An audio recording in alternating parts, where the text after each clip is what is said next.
Queria que você abrisse a sua Bíblia nesta noite no Evangelho de Jesus Cristo segundo escreveu Mateus. Evangelho de Jesus Cristo segundo a ótica do Mateus, no capítulo 7. Mateus, capítulo 7, a partir do versículo de número... Vamos começar a nossa leitura pelo versículo 24. Mateus, capítulo 7, e versículo de número 24.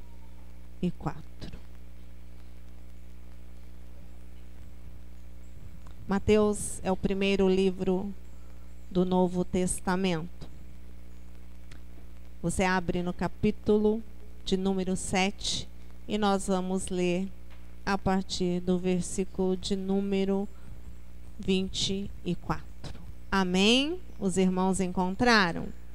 Leiamos, diz assim: todo aquele, pois, que ouve estas minhas palavras e as pratica, será comparado a um homem prudente, que edificou a sua casa sobre a rocha. E caiu a chuva, transbordaram os rios, sopraram os ventos e deram com ímpeto contra aquela casa que não caiu, porque fora edificada sobre a rocha.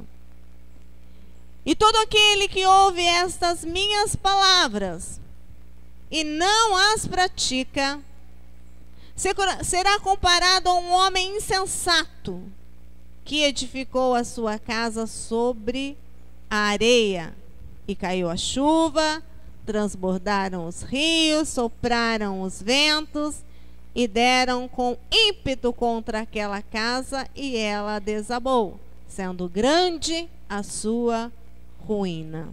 Quando Jesus acabou de proferir estas palavras, estavam as multidões maravilhadas da sua doutrina, porque ele as ensinava como quem tem autoridade e não como os escribas.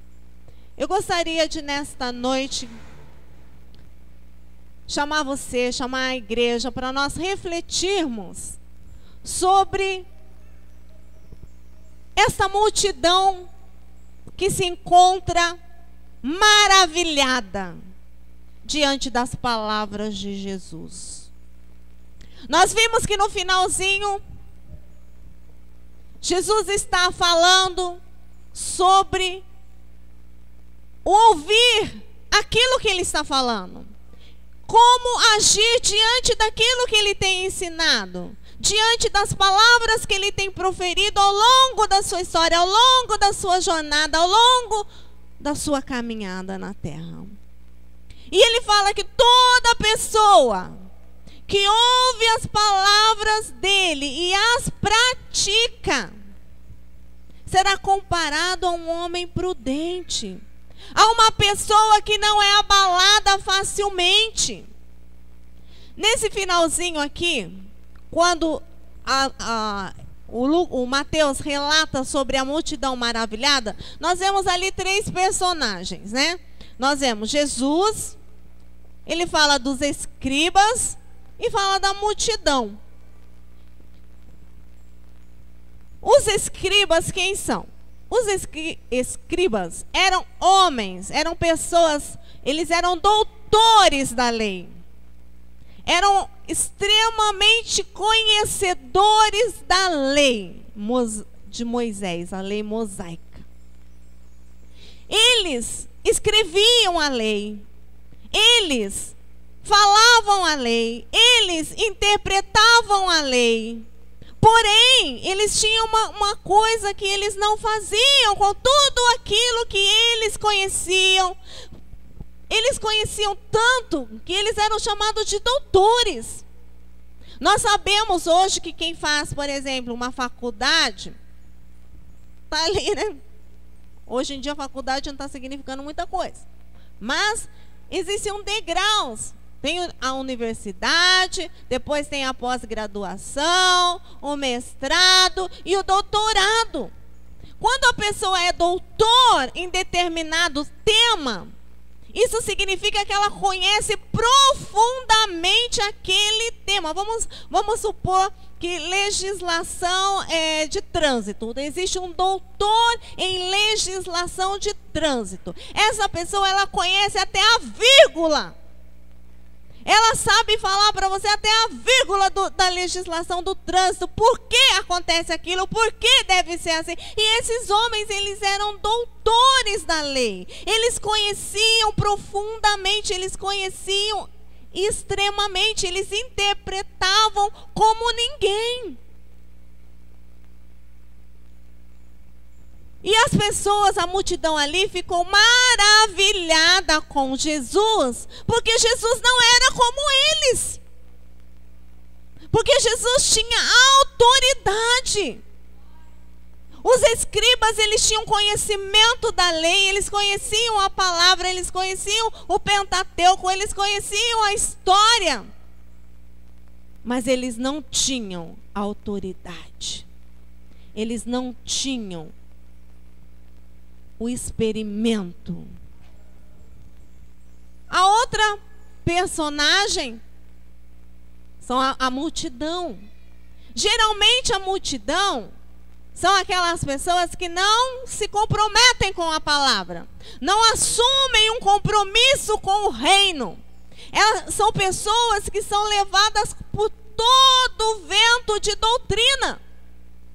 Eles nem sabem, tá ali, agora que é certo, corre todo mundo para lá. Ah, não, agora é para lá, corre todo mundo para cá. Não estão firmados na palavra. Por isso Jesus, ele fala isso aqui: todo aquele, pois, que ouve estas minhas palavras e as pratica. Jesus, ele era como aqueles doutores em certo aspecto. Ele conhecia profundamente a lei. Ele interpretava a lei. Ele ensinava a lei. Porém, ele vivia. Jesus, ele vivia tudo aquilo que ele anunciava, tudo aquilo que ele pregava, tudo aquilo que ele falava, Jesus vivia. Por isso ele tinha autoridade. Ele falava como quem tem autoridade, tem experiência, tem vivência. Ele vivenciava tudo aquilo que ele falava no seu dia a dia. E do que ele está falando? Quais são essas palavras que ele está falando? O Mateus, do capítulo 5 até o capítulo 7, ele está expondo o sermão, é o sermão da montanha. Esse sermão da montanha, ele é um dos discursos, ou eu posso dizer, o discurso mais conhecido em toda a história. Não só pelos cristãos, ele é apregoado pelos espíritas, pelos religiosos. Por exemplo, acho que todo mundo aqui já ouviu falar de Mahatma Gandhi. Sim? Todo mundo? Era um homem pacifista, um pacificador, um hindu. Ele também não era qualquer pessoa. Ele conhecia a lei. E ele, quando foi estudar, ele era da Índia. Ele nasceu em Mumbai, na Índia. E ele saiu de lá e ele foi estudar. Ele foi fazer direito, estudou direito em Londres. Então era um homem que não era também qualquer pessoa.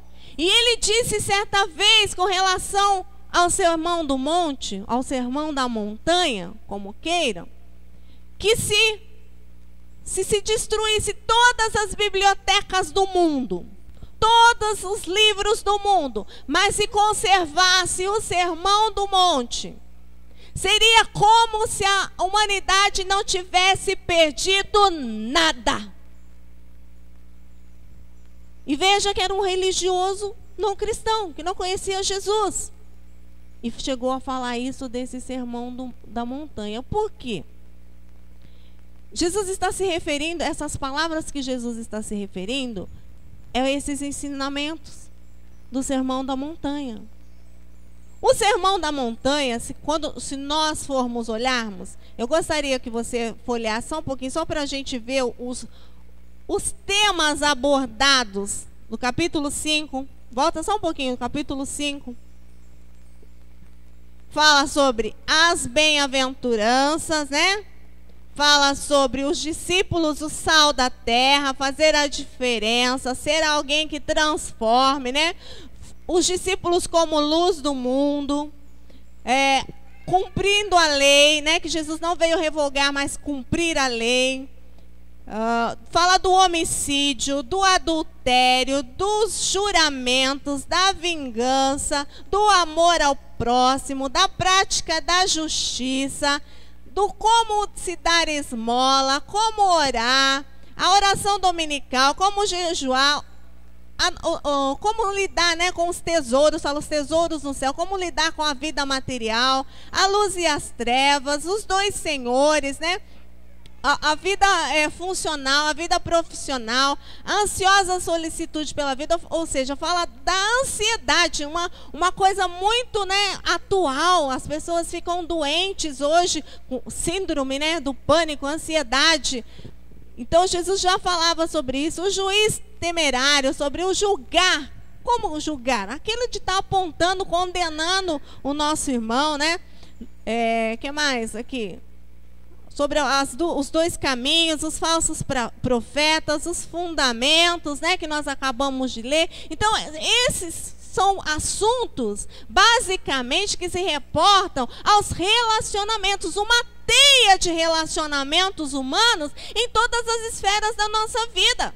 Relacionamento com o nosso próximo, relacionamento com o nosso patrão, relacionamento com a nossa família, nosso relacionamento com Deus. E aqui está basicamente toda a regra, nós podemos falar assim, que é a regra de vida do cristão. Nós podemos falar que as palavras que causaram essa admiração são relacionadas, são referentes aos relacionamentos. Por isso Jesus causou essa admiração, causou esse impacto naquele povo, porque Jesus tratou de tudo que se referia ao ser humano. Jesus, ele foi 100% homem e 100% Deus. Por isso ele poderia falar dessa maneira, por isso ele tinha autoridade para falar sobre isso. E aí ele chama aquele povo para pensar, para razoar sobre quem ouve essas palavras, esses temas, esses assuntos e as pratica, será comparado a um homem prudente. Porque aí, vamos ler. Todo aquele, verso 24. Todo aquele, pois, que ouve estas minhas palavras e as pratica, será comparado a um homem prudente que edificou a sua casa sobre a rocha. Caiu a chuva, transbordaram os rios, sopraram os ventos e deram com ímpeto contra aquela casa, que não caiu, porque fora edificada sobre a rocha. A diferença em ouvir os ensinamentos de Jesus e praticar ou não está nessa posição, nesse quesito, nesta questão. Quando as tempestades vêm, quando a perseguição vem, quando os problemas vêm, você não é abalado, meu querido, porque você aprendeu e você pratica a palavra de Jesus. Quando nós somos facilmente abalados, por exemplo, hoje, né, tem um movimento aí dos desigrejados. desigrejado. Eu entendo, eu tenho aprendido, nós aqui temos aprendido que igreja está aqui. Você, junto com ele, junto comigo, forma a igreja. Então, quando eu sou desigrejado, eu estou saindo da igreja. Para mim, desconcentrado é alguém que não tem o quê? Concentração. Desimpedido é alguém que não tem o quê? Impedimento. Desinteressado é alguém que não tem interesse. Então, desigrejado é alguém que não faz parte da igreja. Sim ou não? Sim. Então, esses movimentos desigrejado, eles são essa turma que faz parte dessa turma que não querem e não tem compromisso com a verdade, não tem compromisso com a palavra, porque o Senhor disse que se ouvir e praticado, nada vai te abalar, nada vai te mover, nada vai te derrubar. E ao contrário disso, no verso seguinte, ele fala que aquele que ouve essas palavras, verso 26, e não as pratica, será comparado ao homem insensato, que construiu a sua casa na areia, que quando veio a chuva, transbordaram os rios, sopraram os ventos e deram contra aquela casa, ela desabou. E foi grande a sua ruína. Por isso eu digo para você nessa noite, praticar a palavra de Deus. Leia quantas vezes for necessário o Sermão da Montanha, capítulo 5, capítulo 6. Que nós podemos falar que é uma síntese. O Sermão da Montanha, eu posso dizer que é uma síntese, um resumo dos ensinamentos de Jesus durante o seu ministério na terra. Que se nós atentarmos para o amor ao próximo, a questão do adultério, a questão da vingança, a questão do como orar, como se dirigir, como se portar a Deus, a oração do Pai Nosso, Ele nos ensinou, venha o teu reino. Mas o que nós queremos? A igreja aqui da terra, ela está querendo implantar o seu reino e não o reino de Deus. Cada um de nós, muitas vezes, nos atritamos com o nosso irmão por conta de querer fazer prevalecer a nossa vontade. Então nós queremos implantar o nosso reino. Devemos procurar implantar o reino de Deus. Venha o teu reino, Senhor, neste lugar. Venha o teu reino, Senhor, nesta cidade. Venha o teu reino, Senhor, nesta nação. E seja feita a sua vontade. O Sermão da Montanha é tudo aquilo que Deus quer que o seu povo seja. O que o Senhor deseja é que nós sejamos, que nós andemos, que nós praticamos tudo aquilo que está no Sermão da Montanha. É isso que Deus quer para você como igreja. É isso que Deus quer para mim nesta noite. Que eu seja praticante e não apenas ouvinte. Chega de ouvinte nas igrejas de hoje. Chega de pessoas que saem da sua casa para ouvir uma boa música, uma boa palestra. Chega! No outro domingo que eu preguei aqui pela manhã, eu disse que tem crente que é o crente pá. Cada vez que começa uma pregação, ele fica pensando, ai, fulano devia estar aqui, isso aqui é tudo para ele. É o crente pá, pega e pá, pega e pá. Nós devemos ser crente inchada. Não é assim que a enxada funciona? Mas pelo contrário, quantas e quantas vezes nós não nos pegamos pensando, caramba, o Joãozinho devia estar aqui, ó. Pá, Joãozinho. Se Deus quisesse falar isso com o Joãozinho estaria aqui. Mas se Deus está falando nesta noite, seja lá o que for que você esteja recebendo, é para você. Quando Deus quiser falar com o Joãozinho, ele não precisa de um carteiro, não. Ele não precisa de um crente pá. Ele sabe alcançar a pessoa. O Senhor está falando para você, porque você está aqui nessa noite. Seja um crente inchada. Vamos procurar, igreja. Vamos procurar de uma forma efetiva implantar o reino de Deus na terra.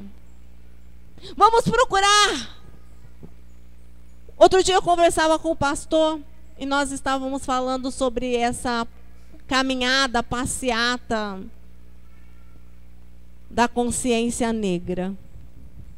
E outras caminhadas que as pessoas fazem pelos seus direitos, procurando brigar, né, de uma certa forma pelos seus direitos, que nós, como igreja, deveríamos estar no meio deles, não para recriminar, não para falar, ó, vem cá, não é aqui não, você não devia estar aqui, você devia estar na igreja, não. É andar com ele, é estar junto. E o pastor falava assim, a igreja tem que andar junto. Nós devemos andar junto, como ele costuma falar. Viva, pregue, se necessário, use palavras. E esse sermão do monte, ele vem reforçar isso. Viva isto e você não vai precisar falar da sua igreja para ninguém. Viva o sermão do monte no seu dia a dia. Pratique a palavra do Senhor e nós não vamos caber neste lugar. Às vezes nós nos preocupamos, entrou um ali, é meu. É de Jesus. É de Jesus. E nós devemos nos preocupar em cuidar daquilo que é de Deus. Amar as pessoas como Jesus amou. Viver como Jesus vivia. Tem um texto na Bíblia que diz, né, que Jesus, ele ensinava todos os dias no templo. E à noite, ele ia descansar. Não é isso não? O que ele ia fazer à noite? Orar. Ele ensinava todos os dias no templo. E à noite ele ia orar. Mas nós acabamos vindo na igreja algumas vezes por semana, nem todas, e todas as vezes que a gente puder ficar em casa, a gente fica, e quando a gente chega, a primeira coisa que a gente faz é ligar o computador para saber da vida do irmão. Fulano não estava na igreja hoje, deixa eu ver o que ele estava fazendo. Danadinho, estava na pizzaria, né? Viva o evangelho. E depois vai para a pizzaria também, bobo. Acaba o culto, vai. Se nós ouvirmos as palavras do Senhor e as praticarmos, não precisaremos pregar mais nada. Não precisaremos tentar convencer a nossa amiga do trabalho, o nosso amigo da escola a vir na nossa igreja. Porque hoje o que a gente faz é querer convencer o nosso vizinho, convencer nosso amigo, nosso parente a vir na igreja. Vamos lá. As meninas, precisa ver a roupa das meninas da dança tão bonita. Você vai gostar de ver a dança. Gostar de ver a dança. Eu gosto de ver, mas não é esse o objetivo principal. Viva. E a pessoa vai querer andar com você. Por que as pessoas queriam andar com Jesus? Por que as pessoas, aonde ele estava, se aproximavam uma multidão? Por eu vou falar, ele fazia milagres. Fazia. Mas, por exemplo, aqui no Sermão da Montanha não tem nenhum milagre, não tem um relato de nenhum milagre. Apenas ele estava ensinando, apenas ele falava, e daquilo que ele falava as pessoas conheciam, as pessoas viam que ele praticava, que ele vivia. Quando ele fala para não vingar, não nos vingarmos, ele foi assassinado. Ele era Deus, ele poderia mandar um raio acabar com todo mundo ali. Ele não o fez, ele vivia o que ele praticava. Porque tem gente que fala assim, né? Olha, faça o que eu falo, mas não faz o que eu faço. Que isso? Que isso? Seria melhor você falar, olha para mim e faz como eu faço, né? Porque Paulo disse isso. Sede meus imitadores, como eu sou de Cristo. Que nós possamos aprender nesta noite a desenvolver um projeto de vida em que nós sejamos semelhantes a Jesus. Que nós sejamos semelhantes ao Filho de Deus. Porque isso é uma síntese. É o projeto que Ele espera que você seja, que eu seja, que nós como igreja sejamos. Amém? Para encerrar, verso 28. Quando Jesus acabou de proferir estas palavras, estavam as multidões maravilhadas da sua doutrina, porque Ele ensinava como quem tem autoridade, e não como os escribas. Às vezes nós brigamos por autoridade, brigamos por respeito, brigamos para que as pessoas nos obedeçam, brigamos para que as pessoas nos honrem. Ele falava como quem tem autoridade, porque ele vivia tudo aquilo que ele falava. Quando você vê alguém que tem autoridade, coloca uma lupa e olha na vida dela, você vai ver se ela não tem feito ou de uma certa forma procurado com toda a sua entranha fazer aquilo que o Senhor nos deixou, tudo aquilo que o Senhor nos ensinou.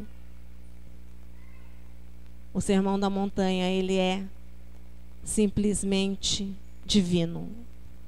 Ali tem a solução para todas as áreas da sua vida como ser humano, para toda a teia de relacionamento. Amém? Você pode fechar os seus olhos, pode abaixar a sua cabeça.